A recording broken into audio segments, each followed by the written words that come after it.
Good morning. I'm Kamisha, and this is The Cup. So I just wanted to come on with a bit of Sunday morning encouragement from one of my favorite stories in the Bible. And if you followed me for any amount of time, then you would know that story is the story of Hannah, which we find in the book of 1 Samuel, where Hannah and her husband and his other wife are going down for worship and sacrifice every year. And when they go down for worship and sacrifice and her husband starts to hand out the meal, Hannah and his other wife, Hannah becomes subject to Peninnah's ridicule because she doesn't have any children. And Hannah wants so badly to have children, and she's sitting here with her husband's other wife who's making fun of her because Hannah doesn't have children and Peninnah does have children. So Hannah, this one time as they're at the temple for their sacrifice and worship, gets up and leaves to go and pour her soul out to the Lord. And as she's praying, the priest looks at her and thinks that she's drunk.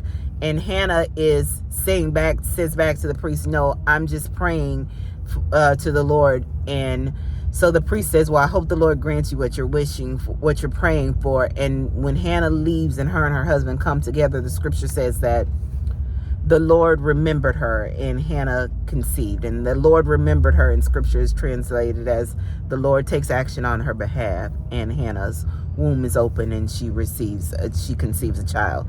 So what I want to encourage you about today is that I think that the story of Hannah is so relatable because here's a woman who has money and means. She's not asking of God anything extra spectacular. She's asking for something that should be considered normal. She's a woman. She's coming together with her husband and she wants to have a child. And that is something that should be normal. And she's not able to have children. And so when we think about our own lives, it may not be that you want to have children, but it could be just something that you believe to be normal, that you see other people around you having, and it's not something that's spectacular or over the top, but maybe just something like, a job or a safe place to stay or reliable transportation. These are not extravagance in life. These are things that we all consider to be just normal. Like, you want reliable transportation. You're not asking for a Bentley. You just want a car to get you from here to there. Or if you just want peace of mind, like just some consistency in your life so that you're not always feeling like you're repeating the same cycles over and over again that cause you to be set back and not progressing. And Hannah is not envious in that, and I don't think most of us are envious in the way that we go about our life every day when we're looking and asking God for just some normalcy, some stability.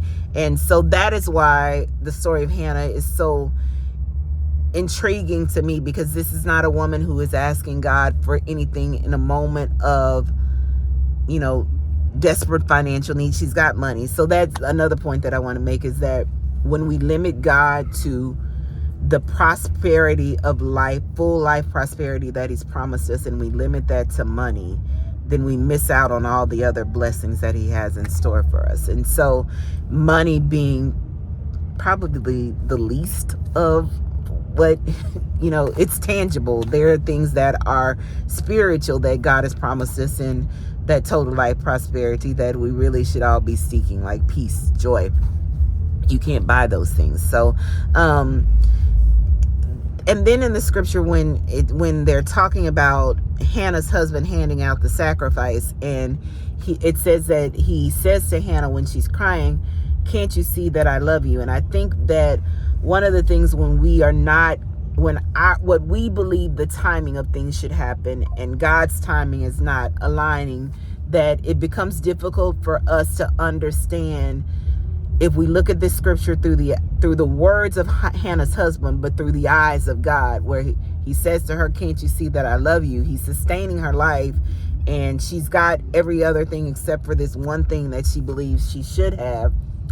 That we place these finite capabilities of love on God because of how we experience love in human form, but God's love is not like that. And so when we look at this from the perspective of God loving us in a way that we've never ever experienced before, it helps you to broaden your belief that what you've asked of him, he is going to provide. So my encouragement to you today is that whatever prayer you prayed in silence, whatever prayer you prayed from tears, whatever prayer you prayed from not even speaking the words, but just knowing, hoping that God hears what's on your heart, that God remembers you.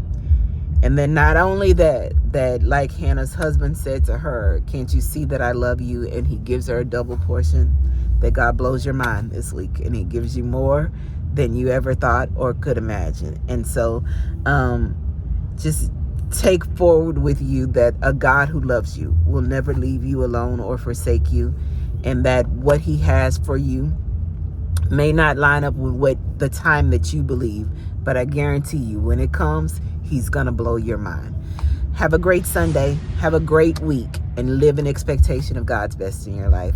And as always, my prayer for you is that your cup brims over, that your life is full, that beauty and love chase after you, and that this space becomes a welcoming space for us to live better, love better, as we grow together and become better. Have a good day.